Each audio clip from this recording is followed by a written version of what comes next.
web address, the Libya Diaspora 2013.istart.org. Is the link working? Yeah, right? From the portal? Diaspora Marketplace. The portal. Yeah. It works now? Yeah, it works fine. All that stuff works. Oh, you did, the thing that didn't work was a registration for this, right? No, we are having an issue. GoDaddy and Comcast are having some communication issues. But it's fixed. The site is fine. Yeah, It's okay. our access if we're a Comcast customer to the site was the issue. So everything on the site is fine. Oh, okay. Well, great, good. All right. Yeah, we're in the moderator queue. So please do the questions that have been pre-screened on our side. So please do the questions. Okay, so that's how the questions room. That's how big it is. Oh, perfect. There may be two. I don't know how big the questions will be.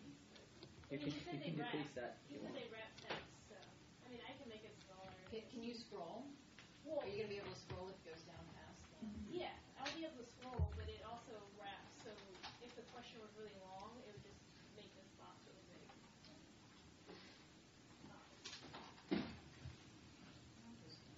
Use the restroom. Only for 7 minutes.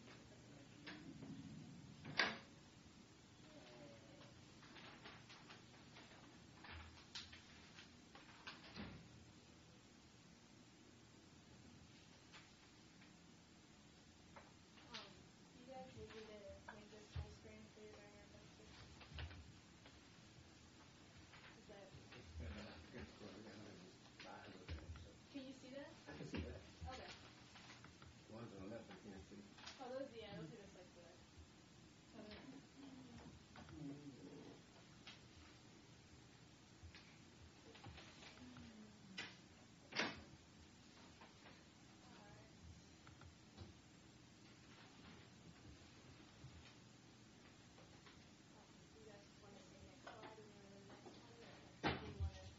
We just look at you. Sure, either one. Just let me know.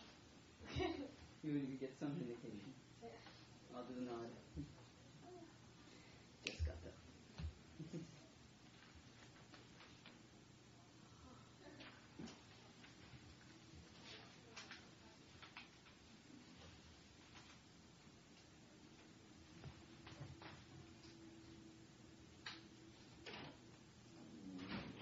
So you could just go to the restroom. Okay. Because I'm happy to do anything.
You can't come in and out of it.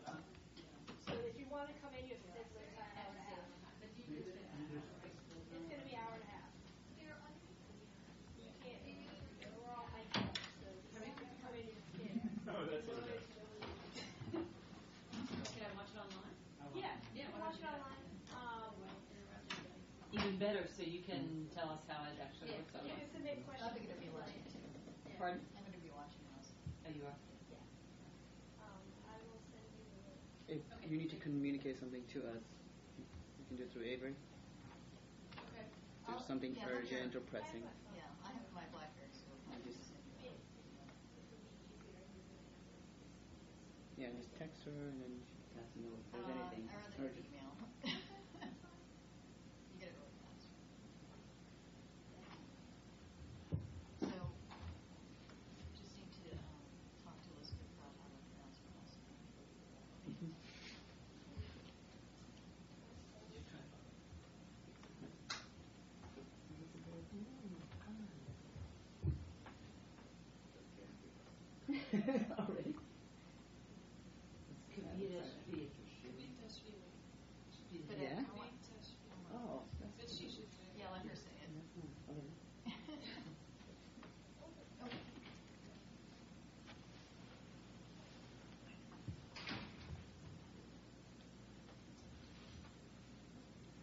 So when I'm done here, do I turn it back to you, Romy?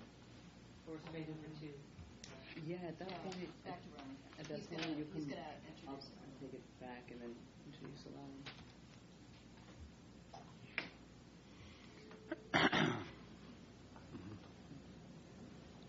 Everybody, this is Elizabeth. How do you do? How are you? Elizabeth, I'm Romy Bhatia. Hey, Romy, it's nice to see you. Pleasure. Zalalam. How do you do? Good. How do you do? Rubber Span, Western Union. Pleasure to meet you. So you may want to say your last name slowly for Romy. Just from me as I introduce you. That's okay. I'll reintroduce myself. Elizabeth Okay. Kvitashvili. Perfect. Kvitashvili. So I'm not going to be in here. So Water. You need to leave at. Just before 4 because I have a meeting with the deputy administrator. Okay. So And just slip out then? yeah. Will that be all right? Troy. Sure, of course. A little bit before 4. I'll That's just. fine. Okay. So you won't be on her any other time except for. When she's speaking, Yeah. so maybe if there's, I guess not during the Q&A, so we'll stay away from that. Where, do you want to bring your chair down just a little bit? You're like, I'm taller. you're a little taller. How do you know I'm not really taller? You could, After everybody speaks, how are they going to kind of open it up? What questions are going to be sent in? Yeah, I'm gonna I'll let you do kind this of, a lot. I'm gonna be in the back. That's not good and for I'm on going video, to, though. So how will Try I to know? avoid it. How will I know if I My should answer? my chair or if I is can now a answer? little bit. I think you're probably gonna be fine. That works. You're still Oh, okay. dominating. Okay, that's fine. Okay. And I won't send any questions. I won't send forward any questions that are like. I'm okay. I'm okay answering if I can. I mean, if I read the material, it's not that difficult. You Well, decide. I'll decide if it's Yeah, they went out. 4 o'clock. Mm-hmm. I'm And out. you're out. So But if there's something I won't before, send anything how will we see them? It'll be after. Okay. Yeah, she'll switch the.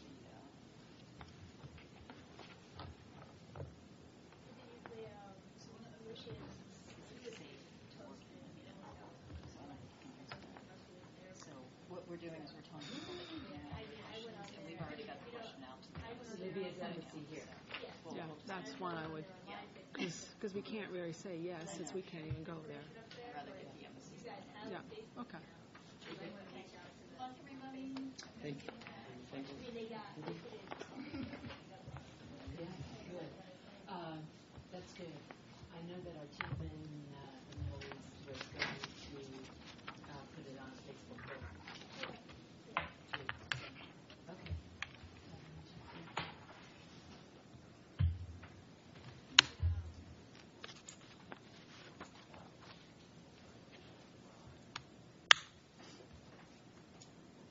I suspect more people watching are listening in that didn't take the time to register. Well, I think they have to register to get in, Oh. but they probably didn't submit questions.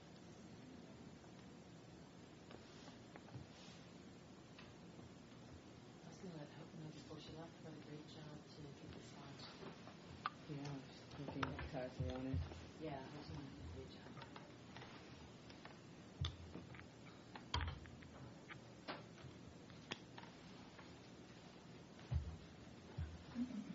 So, we're going to start promptly at 3 o'clock. I'll count down to 10, and then that's going to cue the people that are on the webcast watching. Before they can see your video right now. There's two guys in a control room back at Mothership that are watching this. And they're going to switch the video live out to the internet with these slides at 3 o'clock. But we'll go 10, 9, 8, 7, 6, 5, 4, 3, 2, 1. And then I'm going to count. And then you can speak. Or you're doing the introductions. I didn't. And then we'll just go for an hour and 30 minutes, hour and 40 minutes, whatever you guys feel like. And we'll probably be keeping it on. I can only get 3 people in on the shot. So we'll start with these 3, and then I'll zoom into you at the start of the program. And then if it's 3 people and you're back and forth talking, we'll be able to get to 3.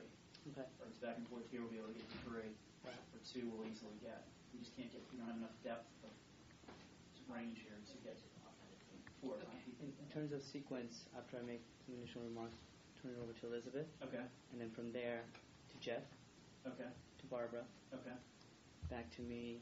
I'll introduce Alam, Okay. and then I'll do a bit of a presentation and Q&A. Okay. So from your perspective, what would go? That's great. So here, are you going to introduce everybody beforehand? I'll introduce them as we transition from one to the next. Okay. Okay, so you're going to do an introduction, and then a broad introduction, a specific introduction. Then back to you. I'll introduce Jeff. And then Jeff will have his remarks. I'll come back to me, and then to Barbara. Back to me. Okay. You're not. Sorry. You guys will look at me. Hey, sorry. 1, 2, 3.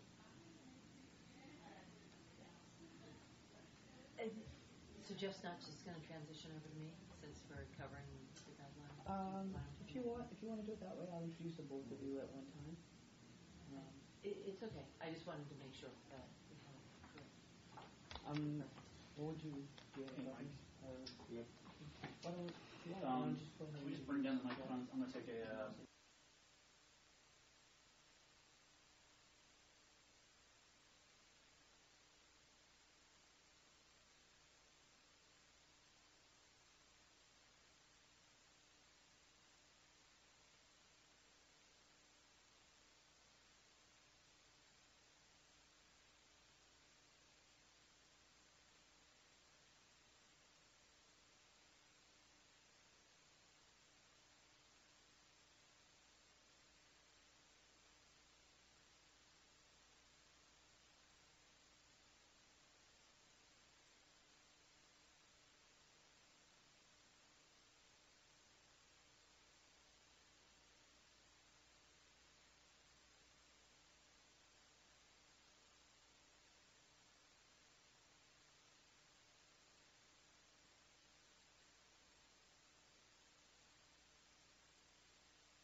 Good afternoon. My name is Romy Bhatia, and I'm the Senior Advisor for Diaspora Partnerships at USAID. And we want to welcome you to the Libya Diaspora Marketplace Informational Seminar. During this next hour and a half, we are going to provide you information about LDM, a program, a unique opportunity that enables entrepreneurship and socioeconomic development in Libya through the Libyan diaspora. The agenda for today's webinar will begin with some welcoming remarks from our Deputy Assistant Administrator. Thereafter, we will have a broad overview of the guidelines of the LDM program and hear from an entrepreneur who has gone through a program from which LDM was built upon, that is the African Diaspora Marketplace, and he will share his experiences and insights from being an entrepreneur, starting a business in his country of origin. And thereafter, we will have time for Q&A. So without further ado, I want to welcome our Deputy Assistant Administrator, Elizabeth Kavitsvili. And Elizabeth is here with us. We had, unfortunately, Hadi Amr, who is our Deputy Assistant Administrator for Middle East, scheduled to welcome you today, but unfortunately he was pulled away for an urgent issue at the last minute. So our incoming Deputy Assistant Administrator for the Middle East Bureau will share with you her remarks. And Elizabeth is coming to us from Rome, where she served in the Humanitarian Affairs Counselor in the Office of Humanitarian Affairs at the U.S. Mission to the UN in Rome. Prior to that, she was the acting mission director in Russia, and during her long tenure with USAID, she has served as a Foreign Service Officer with tours in Afghanistan, Russia, Honduras, and Italy, with shortened tours in Pakistan and in Bosnia as well. So I'll take this opportunity to turn it over to Elizabeth, who will provide you some welcoming remarks. Thank you very much, Romy. Welcome, everybody. I'm delighted to be here with you today on behalf of the Middle East Bureau of USAID and to join our partner, Western Union, to talk with you about the Libya Diaspora Marketplace, or as we call it, the LDM. The last 2 years have been historic for the Middle East and North Africa and for USAID's assistance in this region. Our work began in the region decades ago, but as the political and economic situations in the region have shifted, so has our assistance. In response to the changes we have witnessed and continue to witness, we are forging new partnerships across these culturally rich societies. We are pleased these partnerships now include the LDM initiative, an outgrowth of our Africa Diaspora Marketplace, which offers new opportunities to diaspora who want to make a difference in their homelands during this historic time. And as a diaspora representative myself, I'm especially pleased to be able to showcase our work with the diaspora community. The Africa Diaspora Marketplace was a pilot public-private partnership launched in 2009 that resulted in 733 business plan proposals submitted from U.S.-based Africa diaspora entrepreneurs. The 14 winners received matching grants to start or scale up businesses in their home countries. In light of the tremendous demand for diaspora-driven businesses, USAID and Western Union held a second round of the African diaspora last year, and we pushed hard to include Libya and Tunisia in this round. The LDM is an extension of this second round, and it will support U.S.-based Africa diaspora entrepreneurs as well as other U.S. citizens with startup and established businesses in Libya. These grants will focus on high-priority, high-impact sectors that meet immediate and evolving development needs. LDM also includes opportunities for participants to meet with equity funders and banking institutions for more access to financing. But LDM is more than a business plan competition. It is a tool for making connections and a means of engaging those with the ideas of tomorrow, those who have been fortunate to benefit from the resources here in America, to reach out and extend a helping hand back in their homelands. Diaspora networks are becoming increasingly important in helping the countries of the Middle East and North Africa during this time of great change in the region. Your robust networks, familiarity with the culture and language, strong interest in ensuring the impact of assistance make you especially natural and valuable partners for USAID. Now, more than ever, it is vital that we reach out to and work with individuals and groups such as yourselves so that we can maximize the impact of every dollar in contributing to sustainable growth and development. Of course, the LDM is only part of our response to the dynamic changes across the Middle East and North Africa. We are working throughout the region to support inclusive economic growth, participatory democracy, and strengthening civil society, all while ensuring women and youth participate in and benefit from the assistance to these countries.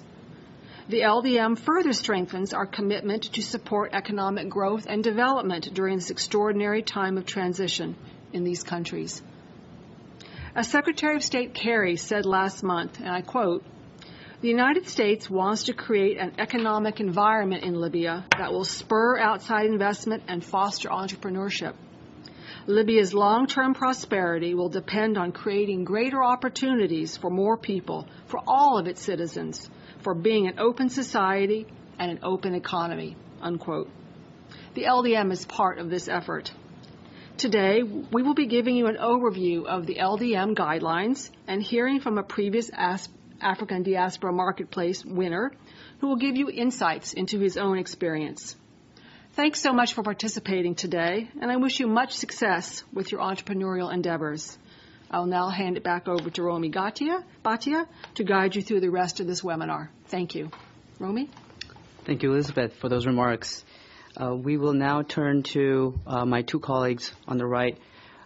We have Jeffrey Jackson, who is a senior advisor private sector advisor in USAID's Africa Bureau, and is our current lead for the second round of the African Diaspora Marketplace, and also our private sector partner, Western Union, represented by Barbara Spann, who is the Vice President for Global Affairs at Western Union.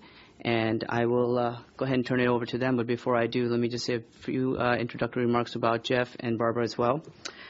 Jeff's background is in SME development and finance, and has an expertise including in economic analysis, in policy privatization, and monitoring in corporate governance and enterprise development and finance.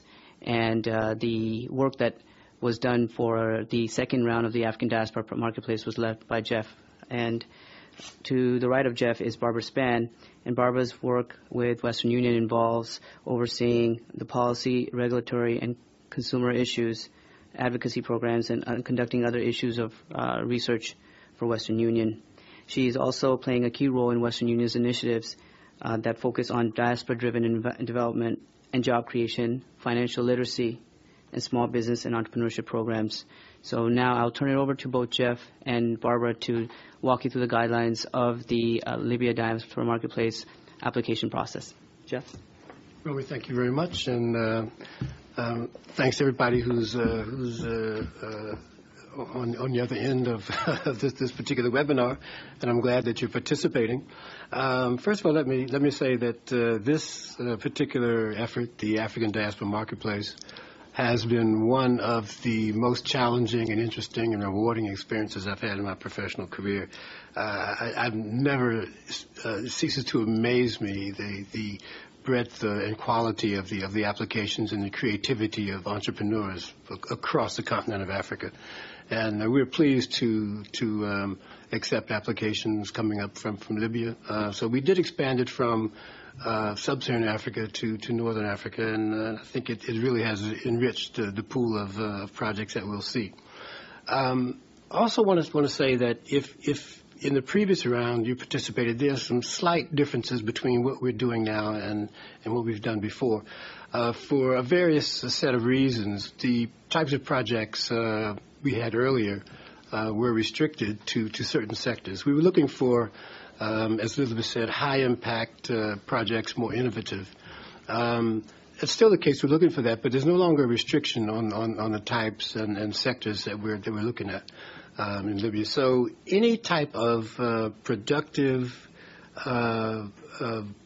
business that is someone's producing a product or service is something that we would look to. We still want to, we don't want to do the plain vanilla kind of things. We still like innovation, things that are sort of cutting edge, so that we really wanted to sort of stretch what businesses can do, and we think Libya is a great environment to do that in. In previous applications, we've had rounds where there were companies which were more NGO type companies, and one firm hard restriction is that these companies must be for-profit companies. If you're in the United States, we're looking probably at LLCs, P2I limiteds, and that sort of thing. So make sure that even though there are church groups and things with sort of a profit motive, but I think the type of business organization is something that we're very strict on seeing. So those two things, we're looking at startups as well as established businesses that can be scaled up. So if you have any of these two types, startup businesses obviously present their own set of challenges, but if the existing business that can be scaled up, we're very interested in those types of businesses. The award size is going to be capped at $50,000. But the actual award size is going to range between $25,000 and $50,000, and will be dependent on the number of businesses that apply, as well as those that hit a certain threshold for scoring. So we don't want to be fixed in that environment at the moment, but we're looking at that range of $25,000 to $50,000. In addition to the actual cash grant, which I should stress is a matching grant, there will be a $10,000 technical assistance component. So and we realize that one of the key factors of success for SMEs is the fact that they will run into management and other types of challenges over the course of the business. So we really want to make sure that we have those assets in place beforehand so that you can tap into that. And that will be provided by our contractor that is a Small Enterprise Assistance Fund. So those winners will automatically have access to this pool of technical assistance funds. In terms of eligible applicants, basically the criteria is U.S. citizens or permanent residents, or as we say, U.S. citizens or permanent residents who have a demonstrated and relevant connection to or experience in Libya. All entries, that is, all eligible entries must include a minimum 25% ownership of the applicant. That is, he or she must have 25% of the equity in the business going forward. And any companies which have, no, that's not to say that's a minimum. One can also own 100% of the business by the applicant here based in the U.S. But for those who have less than that threshold, we are insisting that there be a local partner on the ground in Libya. So I think these are the basic ownership eligibility criteria. On the proposal criteria, there is, as I mentioned previously, a matching contribution. Now, this is going to be a one-to-one a leverage match with the size of the grant. In other words, if it's $25,000 grant, there should be a $25,000 a matching contribution. This can be in the way of assets in the existing business.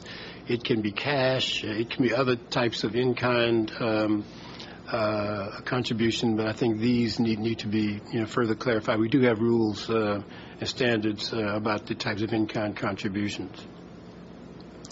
Implementation time frame, that the proposed activities should be completed within 9 months of receiving the initial disbursement from the LDM.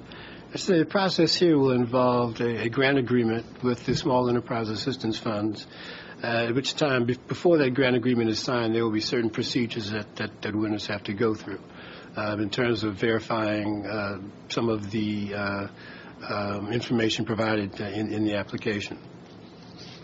Now, we're also looking at businesses that, even though it's owned by a diaspora member, that the business itself must be legally registered in Libya. That is, as a subsidiary of the local company or have some strong relationship, but it must have a legal registration in Libya. And all proposals must be provided in English. And in terms of the evaluation criteria, one must look at just the basic aspects of a business plan. The business must articulate the business idea, the product, the service, how the business model is going to work. And we want to see things that are compelling. In other words, why are you doing this? I mean, is there a market niche? Is there some compelling reason? I mean, what's driving your enthusiasm for this particular business? Also, management capacity. And this is where a lot of SMEs have major problems. We will be looking very closely at the capabilities and capacities of management, yourself as well as your partners in the business, to successfully complete the project or start the project in the event that it's a startup. We want to make sure that the team has the right kind of experience, the core experience, to manage a business in terms of production. If it's something that requires engineering, we want to see those skills.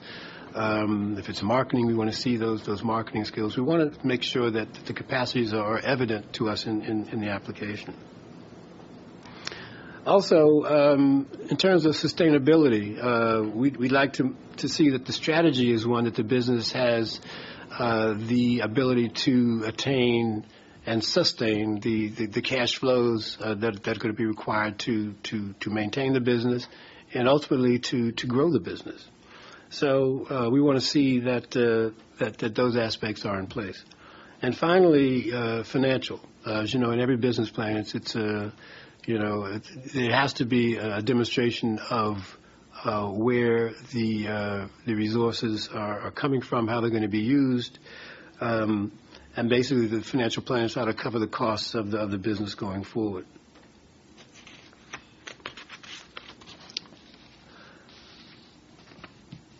Also, the results of the business should demonstrate the dynamic ability of the company to grow and to complete the objectives as set out in the business plan.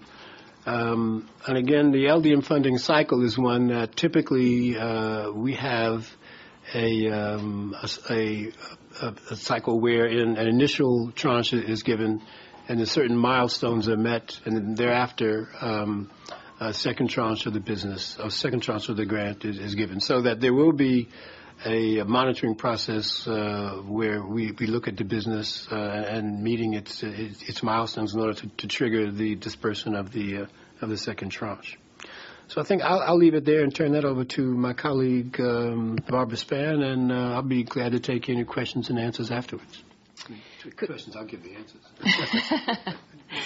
Well, you never know. If somebody has a better answer out there, we're willing to listen. I'd like to highlight one of the things that Jeff just talked about, which is the aspect of leverage. You know, we were talking about the one-to-one leverage aspect. If somebody is given a grant, there's the expectation that there's at least as much invested in the business initiative. You know, there's an old saying that says if you don't have skin in the game, it's not going to be, the effort and the outcome is not likely to be as effective. And that's something that for any business is something to consider, the real value of having that skin in the game and at least the matching grant. But also what we found with the other, with the ADM winners, the African Diaspora Marketplace winners, we're finding an average investment of about 10 to 1. 10 times more over time of what we're investing, and really that's what it takes to run a business, and a growing business, one that becomes sustainable over the long term. And I think you'll probably hear about not only that, but some of the lessons from Zelalem shortly. So I'm going to share with you the awardee selection process that any of you who choose to apply will go through over the next few months. First of all, there's an open call for proposals, and that has opened already on the website, and I'll give you the application contact information in just a few minutes. The LDM will be accepting proposals through May 31st, 2013. That information's on your screen now. It's also on the website. It's very easy to find. And through that time, the proposals that come in will be screened for eligibility and quality by the LDM partners and an independent group of judges.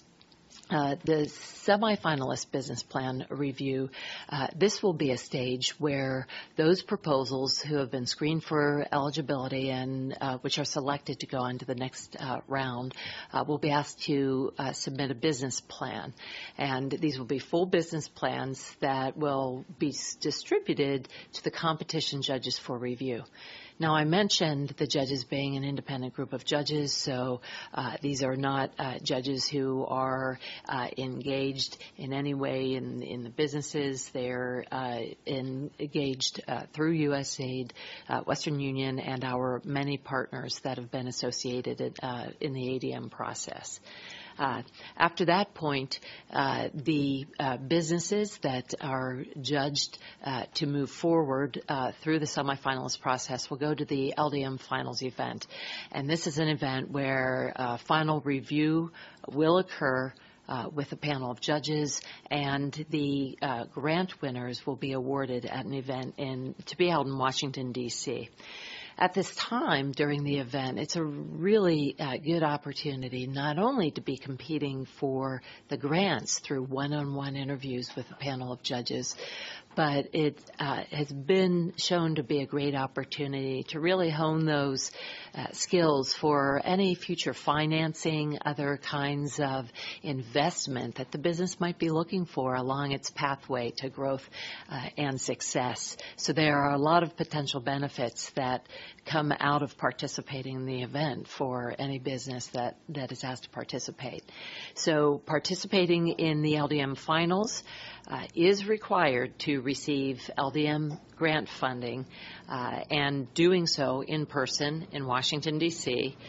The business owner, the applicant themselves, not a substitute, and these finalists will be required to travel to Washington, D.C. at their own expense. Certainly you can appreciate the value in that occurring, as our desire is to invest as much in the winning businesses as possible to support their success moving forward. So if you look at the schedule of how each of these steps take place, as I mentioned, we've started the period already. The period for submission, it ends on May 31st. The applicants will be notified of advancement in early July, and there will be a planned submission deadline later in July. We'll notify in August the LDM semifinalists, and then in September the event will be held. Now, where do you go to apply? I'll give you a couple addresses. First of all, Libya Diaspora 2013.istart.org. Also, you can go to diasporamarketplace.org, which is a great site for any information on the ADM. Contains the links to the application process. Also follow us on Twitter at Diaspora Market. So with that, I'll turn it back to Romy. Thank you. Wonderful. Thank you, Barbara, and thank you, Jeff, for outlining the guidelines of the ADM program. I now want to turn it over to my colleague here on the left, Zelalem Dagna, who is the Managing Director of Fleet Management Systems. And before I do, I just wanted to also note that as questions arise from those of you participating and watching this webinar, please don't hesitate to send us your inquiries so that during the question and answer period, we can get to all your questions. And the website, also the email address for that is ldm_info@diasporamarketplace.org. So now I want to turn it over to Zelalem, who is one of the winners from our very first African Diaspora Marketplace competition, which took place in 2010. And Zelalem is an individual, a very impressive individual, an entrepreneur who, like any entrepreneur, has had his fair share of shortcomings but also successes, and has been quite resilient over the last 30 years that he's been in the U.S.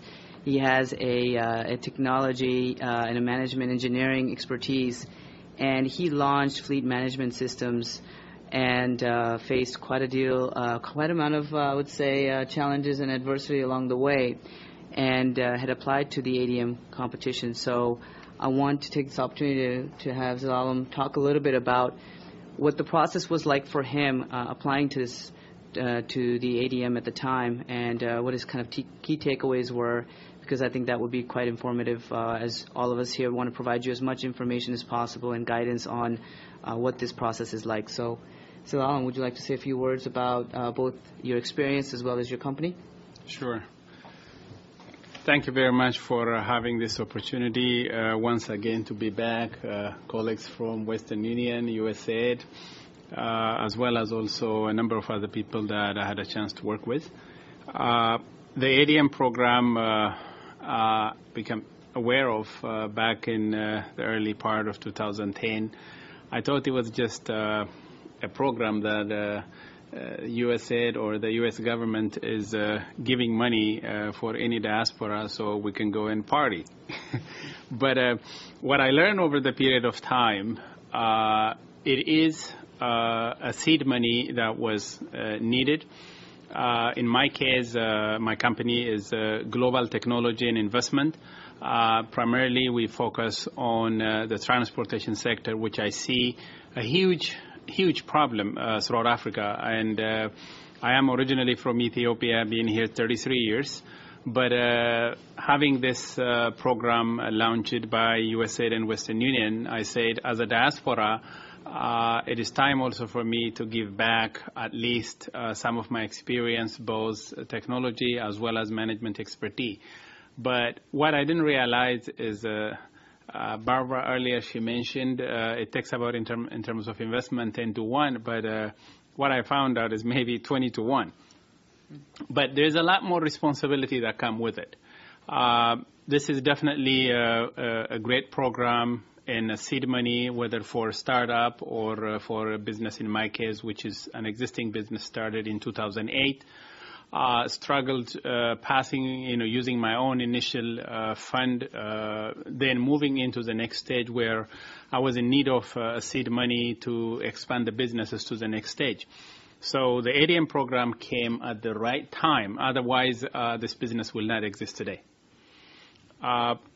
The business, as earlier mentioned, I decided to play in the technology area because that's where I have, 25 years plus in expertise.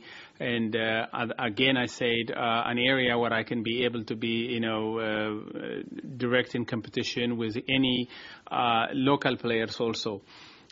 One thing that I would like to really every Libyan diaspora participants, they need to be well aware. As much as, most of us, we lived in the U.S. for many years, we're very much familiar with technology and management expertise and even access to finance. There is also huge and very aggressive competition that will come from the local side. There is no difference, I'm sure, with my various years of travel throughout Africa. In the last, I was in West Africa, in South, and as well as Northern Africa. Within the local country, there is a lot of competition, so this also need to be well aware. In my case, the fleet management system is an area where location-based services that to enhance transportation, particularly just where to know in terms of delivery of trucks, whether it is for small transportation company or a large transportation company, it is quite important. Experience shows in Africa. Today, some of the struggle within Africa in terms of the export market is one of the hindrances is the transportation cost. If you look in the U.S. On a finished goods, an average transportation cost is about 6 to 7%. On an average throughout Africa is about 22%. So imagine when earlier Jeff also mentioned that a project that will become a huge impact in the local. I choose the transportation sector because that's an area that can impact from the urban dwellers to farmers or everyone you name it is participate. So in this case, Romy, I choose the fleet management. By the way, it's also now the fleet management expanded into electronic cargo tracking, which both of them now, so we are tracking live containers from the point of origin to points of destination, where we have in every 100 kilometers, we be able to have a wireless scanner to see the status of the containers. I'm, in fact, quite amazed what we did in Ethiopia, and hopefully I can be able even to export that experience back to the U.S. now. Thank you. And question for you, with your business, have you seen some impacts of what you've been doing in the area of development? How has it changed in terms of your engagement with the Ministry of Transportation in Ethiopia? Because I think initially you faced some difficulties there in them providing you approvals and whatnot. And through that, how have you seen that your impact has maybe made into the development sphere? Would you comment on that a little bit? Sure. I think any diaspora, I'm sure in this case, the LDM will face the same type of issues that I face, particularly not understanding the entire country, regulatory issues. Earlier they mentioned about you have to be a registered business. For example, in my case, when I started the project in Ethiopia, I did not register the company. Even if I started in 2007, I did not register until the later part of 2008. All those things will have hindrance in terms of moving ahead. But at the end of the day, there is a culture difference. No matter what it is, our understanding here and the understanding in each part of Africa, whether it's in Kenya or Ghana, wherever you go, the local understanding, that is something, in my case, it was missing. So that put me into a point where sometimes I said, well, maybe this thing will not work, quit and go back home. But as Romy mentioned earlier, I already took money and I'm in no point of return. So I said, whatever it takes. The very first thing what I did is back to square one and understand the local politics, the whole permit systems. For example, in some places, let's say, at 3 in the afternoon, you want to get things done. You still think, they work until 5, and they might say, we'll come back tomorrow. Those are the kind of challenges that I have to adapt. But at the end now, the best way for me is to educate appropriate officials within the Ministry of Transport, as well as also the Revenue and Customs Authority, all those officials. I have done a lot of public presentations educating the public. Now, as a matter of fact, I'm no longer on the driver's seat, but they saw the benefits. And now also, since I pay a great deal of attention in terms of accepting the rules, regulations, and all the necessary things that we have to formalize and having legitimate business locally. I think our business is moving ahead, but it's very, very difficult initially because I thought everything was just plug and play, but it doesn't work that way. So it's a very good point. Turning back a little bit to the ADM application process, can you talk to us a little bit about what was your approach and what advice would you have for those on this webinar seeking to apply to the LDM? Well, the ADM in my situation, I thought it was just after having going through the websites just earlier, as Barbara mentioned, and when I became aware of it. All I did was prepare. Actually, to be honest, I did not put a lot of effort until the 11th hour because initially I thought it was just a simple proposal. But the more in-depth I see and talking to, by the way, there was great support from the ADM team. That was, whether it's email or phone call, day by day I realized more or less you have to have a bankable document, and it's not like free money that will be given out. In my case, I paid a huge due diligence to my work, why my project will be selected versus others, and I knew that this is nationwide throughout Africa, so I was expecting hundreds of participants, but I was shocked also when I found out it was 733 participants. You have to understand, and there should be also a serious commitments, whether, you have to look into your own project management skills, technical expertise, whatever type of businesses you are engaged. First, ask yourself, am I ready to do this? I think that's very important because there's nothing you call it a business that you run remotely. And this is one of the things I found out. It takes a lot of commitments from the family side, from my personal side. The ADM, to be honest, it was a life-changing experience for me.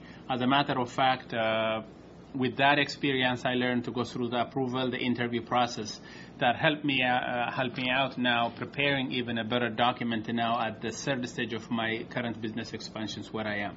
So it's a great experience.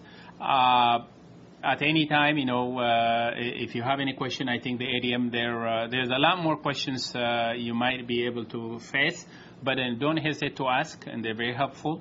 And I think it was one of the best experiences I ever had.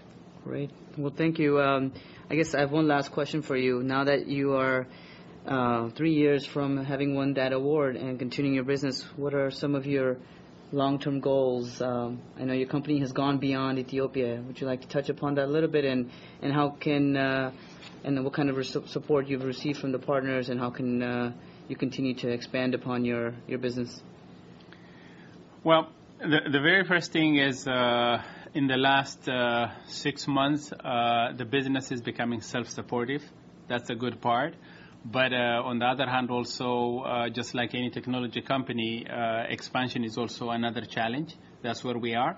The good thing is we have a secured market. A secured market, in a sense, is there's almost close to 30,000 trucks that needs to be equipped with this technology, both the fleet management and cargo tracking. It's going to require about almost $1,000 per truck. But when you look at it, actually, $1,000, it seems a lot of money per truck. But when you see the lost opportunity for the owners, not knowing where the trucks are, the effect in terms of accident is a huge, huge impact. In terms of fuel consumptions, we saw about 10 to 12% on average fuel consumptions dropped. So when you see all the benefits, this is exactly where the ADM also were intended to have not only a social but environmental effects also. In my case, I am also talking to a few other diasporas right now where I wanted also to branch out. We're in a number of discussions. I have been to Nigeria and Tanzania and a few other places. I'm sure as we move forward, there will be some working relationship will be developed. And, who knows? Within the LDM, I'm sure this technology may exist. If not, if someone also wants to tap in the long term, it's something also we can be able to work.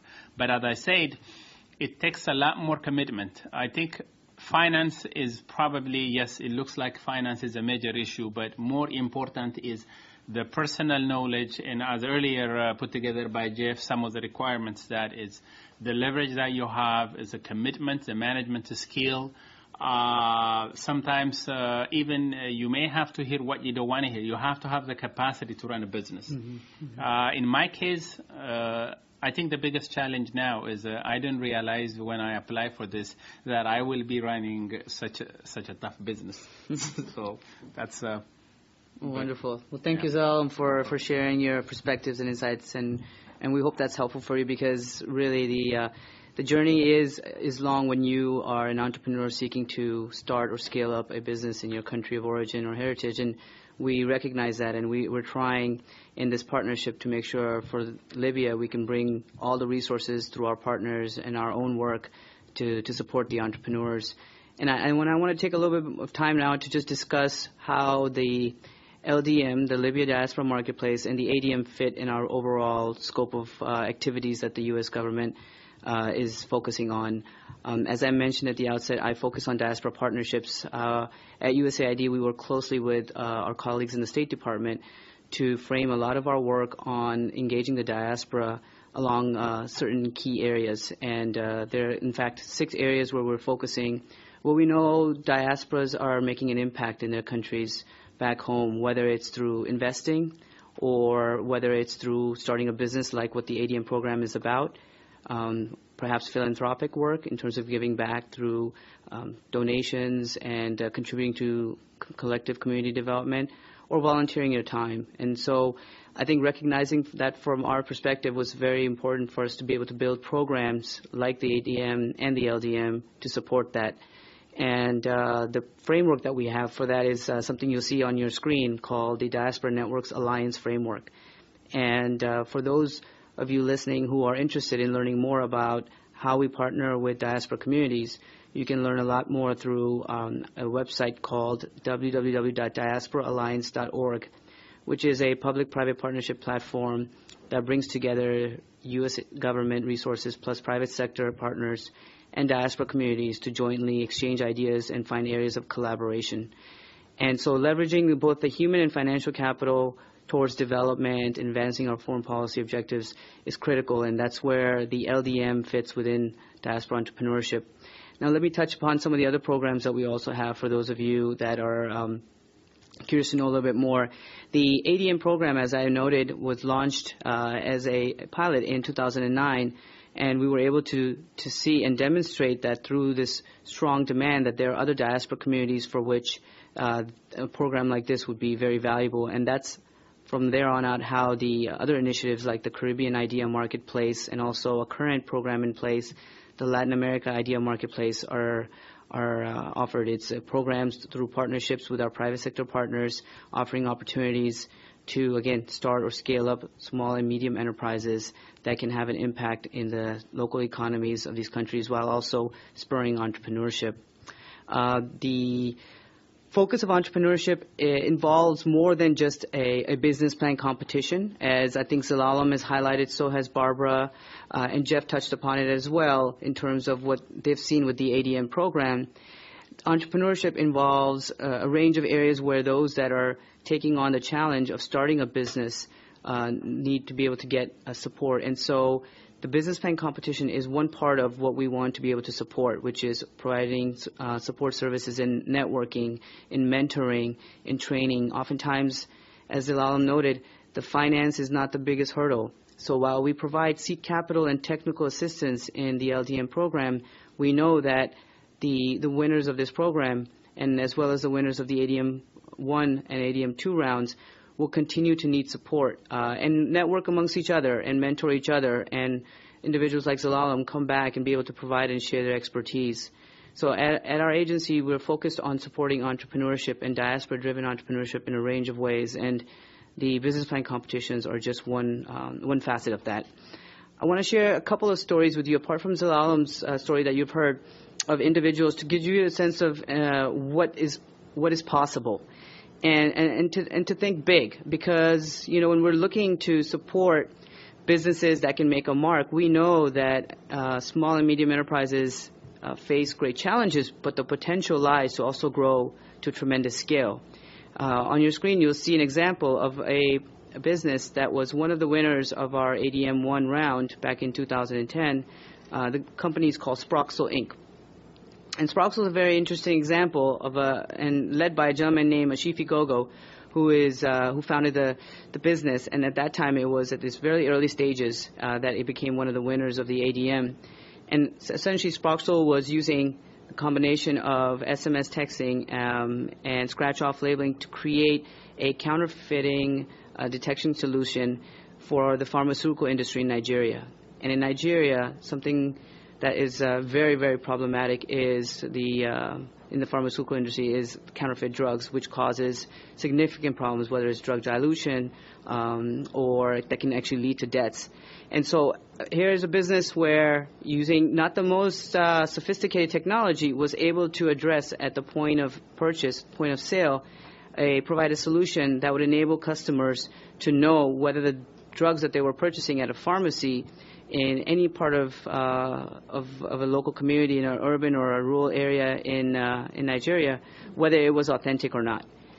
And Ashifi's taken that business where initially he struggled, had received the ADM grant, still struggled to receive financing from local banks, stayed persistent, was able to get equity funding, which is one of the things we want to touch upon. I think Barbara noted this in her remarks about how the businesses that we seek to identify to award have the potential to also grow and scale. And that's very important for you as you're thinking about your business and how much it can grow in the future, to look at all those options. And Ashifi did just that. And so he took his business, which was focused first on the pharmaceutical industry, and has expanded it to Kenya, also has launched his business in India.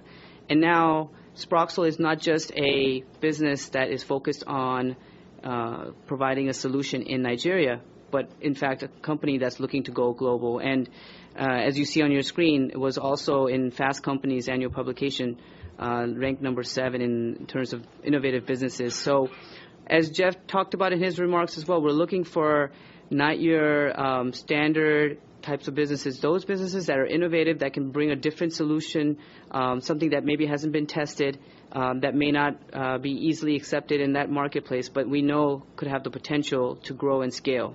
So it's important for us to let you know that we're really there to support you, but we want you to also think big in terms of how your business can be first self-sustaining, as Ilalam has mentioned. You have to get to that point before you can, grow and be more profitable, but to have that picture in mind early on. And that's one of the things that we look at in our evaluation. And then the other thing I wanted to mention to you, another example, is about being persistent and being able to overcome challenges. Zelalem shared with you some examples of what he went through in terms of bringing a new technology, GPS technology for commercial fleets in Ethiopia that wasn't readily available, which initially brought some resistance.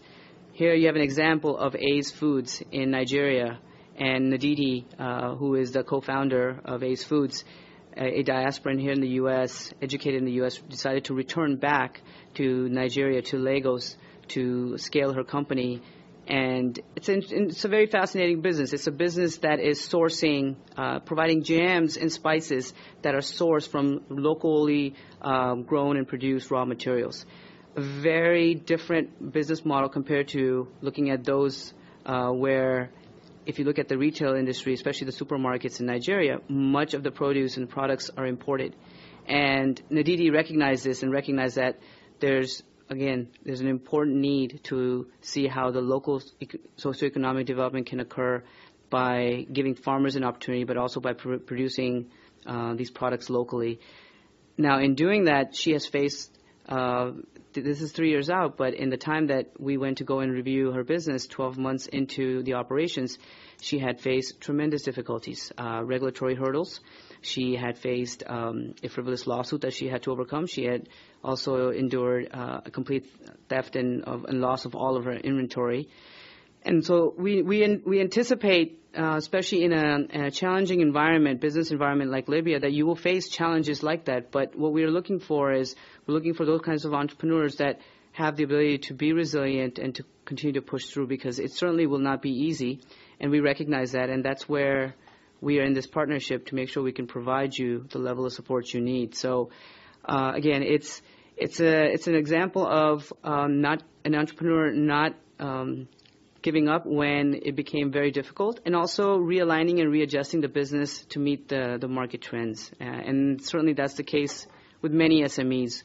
What you propose in your business plan initially and where your business might evolve, it's a natural evolution, and especially for small and medium enterprises in emerging markets. That's I think a fact of life. So we recognize that. Again, we are important to want to make sure we're looking at management capacity and the innovative aspects of your business as you seek to grow that. And lastly, I think I just want to leave you with a quote before we move into a Q&A session, because we certainly want to make sure we take your questions. It's a quote from an entrepreneur, the co-founder and chairman of HCC Corp.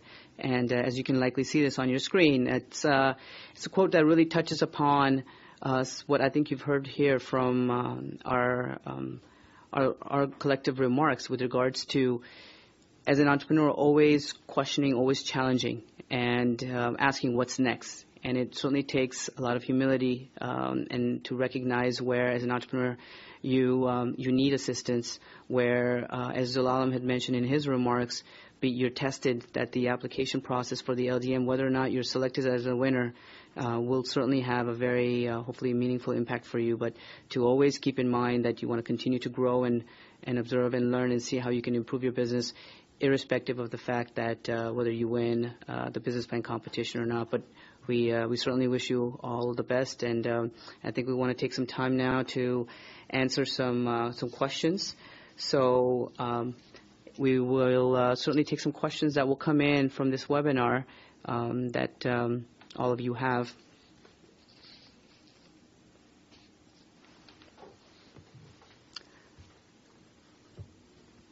So one question that we have, and I think this is for, perhaps can be answered by both Jeff and Barbara, is around this notion of the partnership, and whether a business, an applicant in Libya, would be able to apply for the program with a partner here. Would you be able to touch upon and clarify a little bit more about the partnership, how that really is evaluated by the program? Okay, I think certainly we look forward to the local participation of people resident in Libya. But being a diaspora program, we're also looking toward a local diasporan, if you would, here in the U.S. in order to be the project sponsor. And that person would need to have, I think, a minimum of 25% equity in the enterprise. So that a Libyan without, because back to the original criteria, we're aiming this program at people who are either U.S. citizens or permanent residents, or who have a demonstrated interest in Libya. So we're looking, there must be that combination. So we're not looking for a Libyan in Libya to make the application on his or her own. Okay. And this is really important, too, because one of the things that Western Union, we know we've heard from our consumer base and working with USAID we've discovered as well is there are diaspora who have an interest in really going far beyond remittances, really making an investment that creates employment, that creates profit, that is potential of retirement for themselves or family members someday. And that engagement is so critical in seeing that those things happen and the ultimate goals for the outcomes of that business. So that's another reason for that partnership. A few more questions. Another one that's come in is, I'll mention a couple of them at the same time, so perhaps Jeff, you and Barbara can answer them. How many grants are available? Also, a question that's been asked, I think, several times is, can someone interested in applying see a draft proposal or what a winning proposal would look like prior to submitting one? Yeah. Well, the grants that are available, and this is dependent on the number and amount of awards it will depend on the quality of those applicants. The program is seeking to really catalyze innovation and businesses that can grow and be sustainable. So if the businesses that apply are not of a caliber or quality to be a business that has that potential, if they are not in productive categories, if there is not the ownership of the diaspora and or combination of partnership on the ground, if there aren't enough of those, then there will be fewer grants awarded, but anywhere up to 4 grants, between 0 and 4. 0 and 4, great. Right, and again, the bottom, anything below $25,000 we don't think would be meaningful, but I think the limit would be $50,000. But remember, in addition to that, there's also the technical assistance, which we're valuing at about $10,000, which we provided by CEF. So in addition to that, you're going to get, at least for the first year, some assistance in whatever areas you may feel that you have a weakness. So there's one must look at that additional component in addition to the grant. But again, it could be 4 grants, it could be 3, it could be 2. But it really depends on, again, the quality and volume of the applications. As far as the question, can you send in your ideas or draft proposals first so they can be looked at and determine if they can be supported? If there are, if you're submitting a proposal and there are some missing answers that relate to your eligibility, it's perhaps because you have questions about certain aspects. It's possible to call in and say, look, I've answered, or not call in, send in an email to say, I've answered this. I'm having difficulty understanding the guideline that was given. Can you tell me, is this aligned with the guideline that was given, the guideline of ownership or partnership, or is this a productive, does this fall under a productive sector? For example, or does it fall under a qualifying sector?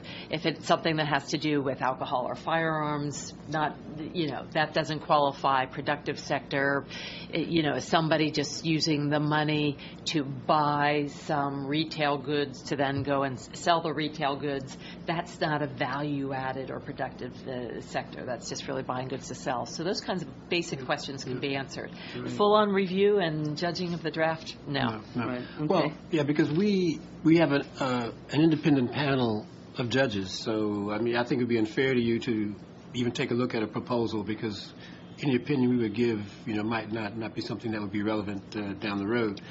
And Barbara did mention that there are certain things which we didn't mention. There are certain prohibitions about things that cannot be funded by the U.S. government, and those are alcohol, tobacco, firearms, gambling, things like that. So, and I think those things are commonly known. The other thing that certainly we are looking at, and I forgot to mention this, and this is one of AID's key mandates, is the gender balance. We would really like to see women entrepreneurs submitting proposals as well. I think they would, by that fact, I think it's something that we really encourage and would I can't say we have any kind of advantage, but still we're looking to have a good gender balance in the applications. Great. There's another question regarding, and this is for Zelalem, I think, and the question I think was posed as, did you have to provide a matching fund? I think the question is probably trying to address the requirement of the matching contribution. So Zelalem, can you speak to that perhaps? And for you, how were you able to find that matching contribution? Yes, we did. It was part of the requirements, and the matching contribution in my case was beyond and above what was the award, because, as I said, I was already started the business prior to the ADM, so I was more or less in the expansion.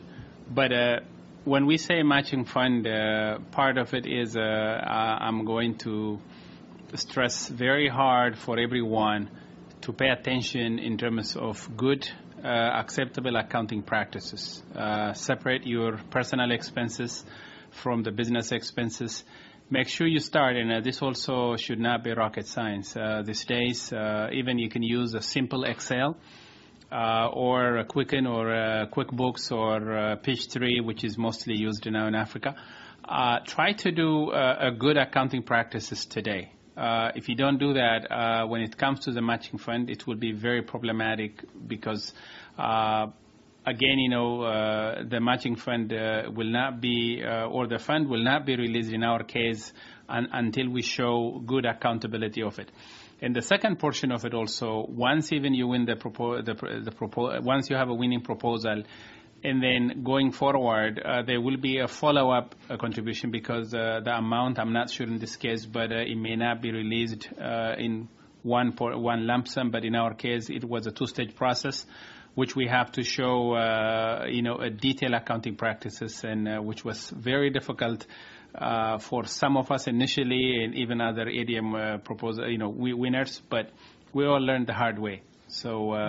I stress on that. Okay, thank you. Other examples of matches that we've seen with other ADM winners are a company had acquired land already, land upon which they needed the operating capital to build or expand some kind of processing plant. There was investment in patents. Patents for technology and other kinds of investment there that had taken place. So that's an example of other kinds of matches. It's just not cash in a bank account. It's other things that have been acquired and paid for that are essential to the business. Yes, let me add to that, because we really strengthened the requirement for accounts and accounting practices in the second round of the ADM. And in general, for example, pre-investment expenses, if it's a startup, could be counted as your matching contribution, because these are activities you're undertaking, as Barbara said, to buy land or to buy vehicles or to buy equipment. These things could be part of the matching grant. If you have an existing enterprise, for example, if you have cash or securities on your balance sheet which you want to use for your expansion, you can then match these with the grant as well. And there are also some in-kind types of things which are specified, and I think it's on the website. But we are looking in those particular areas in terms of the business match, and I can't stress enough the fact that we, for example, on ADM2, we're looking at for startups opening balance sheets to see exactly what you've done. If you, for example, taken 3 trips to Libya to do research, well, then those things can be capitalized on your balance sheet as part of opening assets. So these are the kind of things that could be captured if you have good accounting practices. Thank you, Jeff. I think we addressed this question of a matching contribution. I think the participants on the webinar may still want to get some clarification on the 25% ownership versus the matching contribution, because those are two distinct things. Could you maybe, Jeff or Barbara, just reiterating what the 25% ownership requirement is? Okay, that is a requirement in terms of the equity ownership in the business. Let's say your business, you have shares of, say, 100 shares. Well, the U.S. partner or sponsor must have 25 of those 100 shares. If it's a partnership, which is fairly uncommon these days, he or she must have the commensurate amount of the partnership assets as well. That's totally different from the matching contribution. Okay. That goes to the actual ownership of the business. And there's different styles of ownership. In the U.S. there's sub-S corporations and LLCs and so forth. But of the equity portion, it must be 25% for the local applicant. Great. So say also, and another way of looking at it, if you don't have a share setup scenario, say $200,000 has been invested in the business. Mm-hmm. At minimum, $50,000 of that investment needs to be the investment of the applicant. Great. And we've talked about this during the session about an SME, small medium enterprise. Could you perhaps provide, Barbara and Jeff, what our definition of an SME is for the purpose of this program? I believe we're using the definition of the International Finance Corporation, the IFC. That definition is, to be technical, the number of employees between 10 and 300, total assets between 100,000 and 15 million, and total annual sales between 100,000 and 15 million. Now, these obviously these are U.S. criteria. When I say between 10 and 300, obviously it goes down to 1 and 2 as well. So it can't be any more than 300. And these seem pretty high for SMEs, but again, this is it's a global standard promulgated by the IFC. So that's how we define SMEs. And an applicant may start, if it's a startup business, then it might not necessarily have 10 employees, that minimum 10 employees coming out of the block, but if that's part of the business growth plan to surpass that, so it's not a micro enterprise, right. Then that's where the definition comes into play, if that's part of the growth plan down the line. Yeah, and I want to reiterate what Barbara said. We're not looking for resellers here, except something like a Cisco reseller might qualify because of the IT component and the fact that you have to do a lot of value add in terms of installation. But we're not looking for people who are going to buy a tomato and sell a tomato at a higher price. That's not what we want. Somebody to actually take a process forward where you're actually transforming raw materials or intermediate products into something that is new and usable and viable and has a lot of value add to it, or ultimately can. And if it's a service, then we're looking at services, IT services, consulting services, software design services, apps for Apple iPhone, those sorts of activities. So we're really looking for, again, to actually bring technology, skills, and materials together to make something that's new and innovative. Great. Another question, can those watching who are interested in applying, can they submit applications for multiple businesses? Shaking your head, Barbara. No. Okay. No. I think that Zalalem did an excellent job of really describing the challenges that he had, even though his business had already been existing since 2008, and his award was made in 2010. Right. So 2 years later. If you're submitting for multiple businesses, that's a lot of distraction and a lot of juggling and multitasking that's going on. It takes so much to succeed with one single business, and our goal is really to encourage not only and catalyze not only the business success and growth, but sound business practices are part of that along the way, and getting one succeeding and growing before focusing on another one is part of the sound business practice that we'd like to encourage. Okay. Another question that we have from the participants, for awards, what is the time frame to be able to use up the funds, as well as will there be more funds available in rounds in the future for financing? Maybe you, Jeff or Barbara, either you want to address that? I think the intention is to have the total grant expended within 9 months after initial disbursement. And we disperse in 2 tranches. What you will have is in your grant agreement, you will say, I will do X, Y, and Z within month 3. And then we will verify that it's been done. That will trigger then the release of the second tranche of the funds. So that, and then whatever the milestones to be achieved should be achieved within 9 months after the disbursement of the initial grant. These rounds do not run consecutively, so there's no commitment to an ADM or an LDM 3.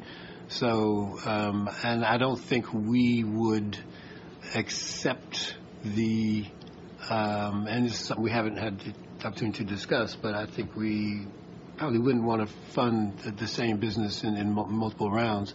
However, we do have resources, and it's sort of like once you're in the ADM family, our current contractor, CEF, has been very good about informing our winners about other competitions, about other resources available. We also have in Lagos coming up in the fall a round to make an equity pitch. But some of our applicants have been successful. For example, there's one applicant, awardee in Liberia, who won a grant of $550,000 in a subsequent competition. So we will endeavor to make these resources available after the winners are announced.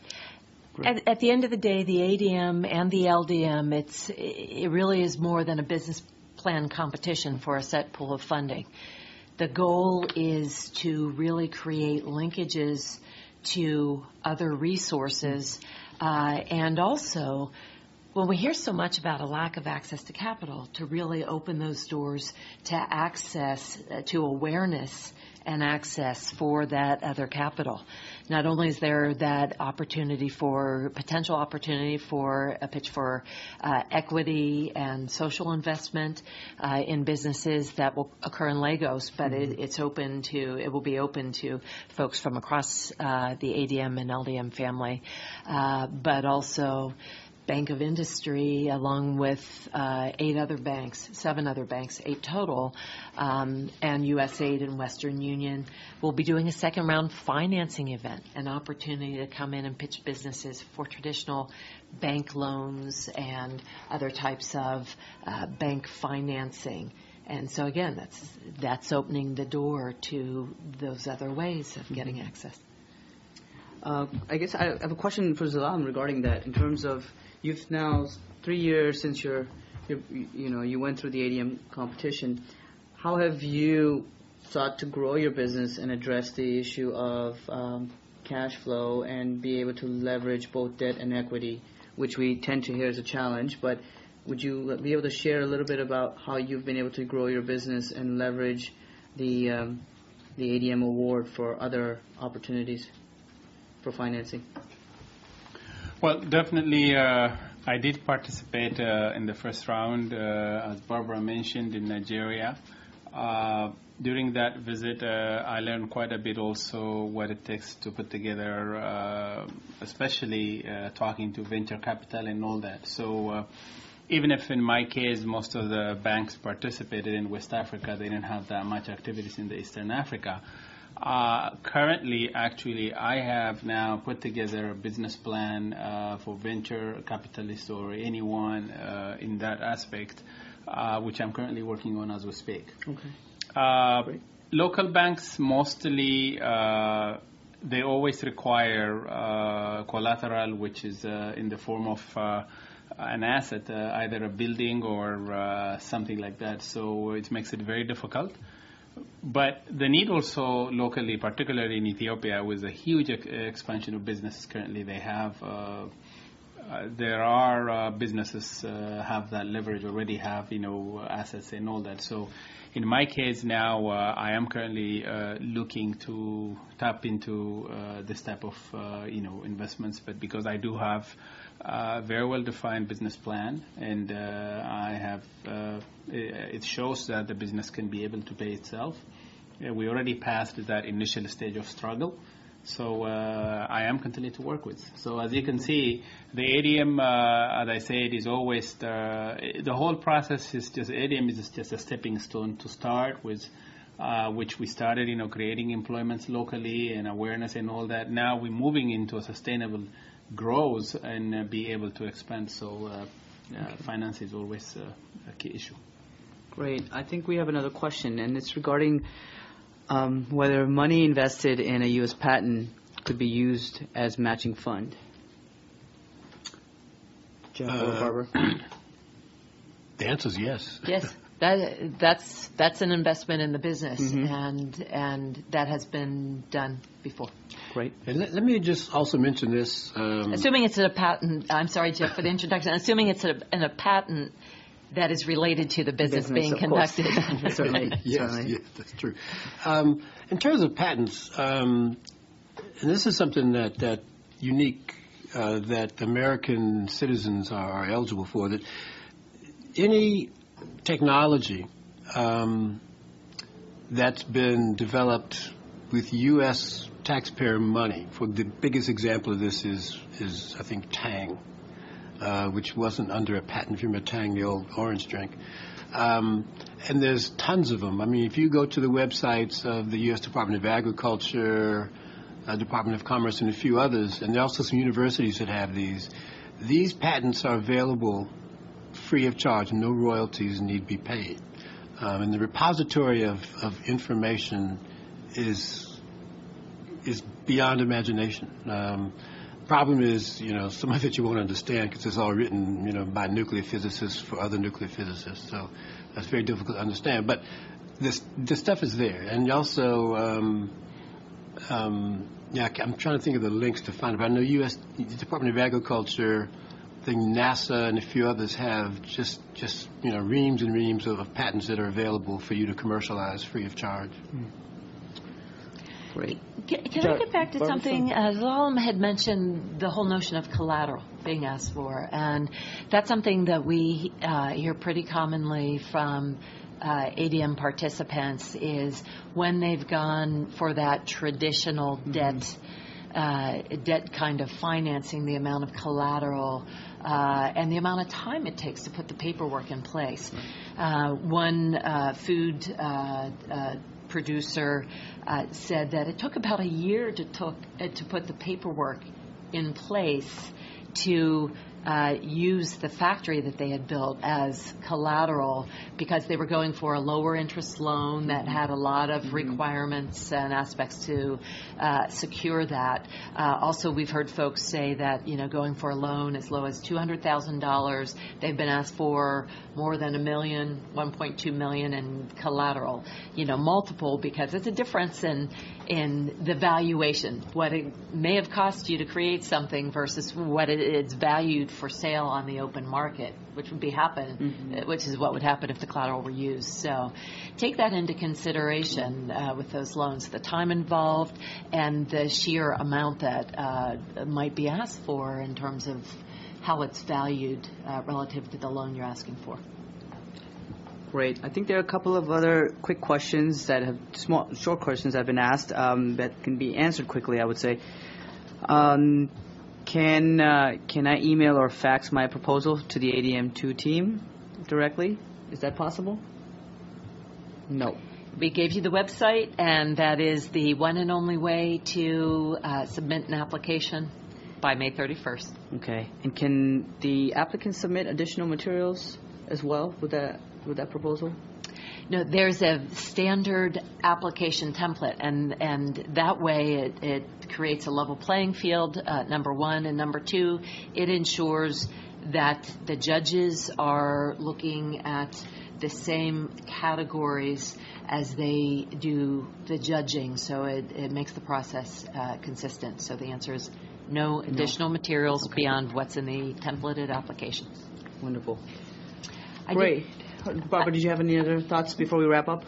No, I did see one more question up there about what kind of assistance is provided in terms of technical assistance Right. for the winners, and that's something that is customized to the needs of each individual winner, because chances are they're going to be in different kind of businesses. So certainly that has to be customized. Thank you. Wonderful. Well, I want to thank all of you who joined us for this webinar and for all your questions, and take this opportunity to thank our partner, Western Union, and Barbara for your time and your remarks, as well as for my colleague Jeff Jackson of the Africa Bureau to share not just the guidelines, but also based on our experience with ADM2, how we've evolved this program and how we've structured LDM. And also I want to thank, to my left, Zelalem Dagnet, from our flagship ADM1 program in 2010, our winner who took the time to come and share his experiences and insights with you. Certainly, if any of you have other questions that you would like to have answers, please do not hesitate to email us at ldm_info@diasporamarketplace.org.